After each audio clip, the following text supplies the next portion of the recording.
This video of mine isn't all about my escapade this Holy Week. Well, yes, indeed. Meron po akong mahalagang sasabihin sa inyong lahat. Alam mo ba, kami po ay nag-hiking sa bundok ni Maria Makiling. Kaya lang, an unexpected scenario occurred out of the blue. Alam mo ba, hindi po namin narating ang Station 12 or also known as Aguila Base. Alam mo kung bakit?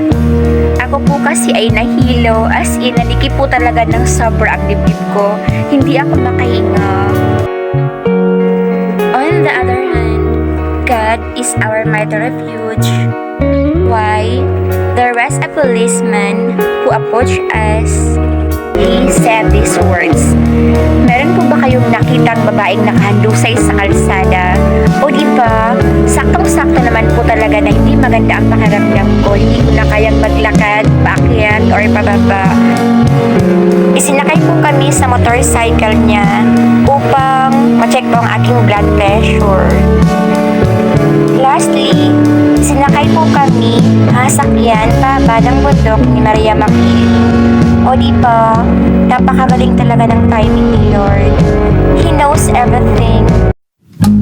Words to ponder, God is able to send an angel whenever we are in danger.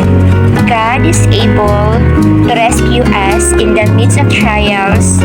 Alam niya kung kailan natin siya kailangan. Napakabuti talaga ng buong may kapal. May we always remember that God is just watching us far from a distance, just like what happened to me, diba? Nag-hiking lang naman kami, kaya lang, hindi po talaga maganda ang kinahinatnan. Bye everyone! Mag-iingat po kayo palagi ha. God bless us all.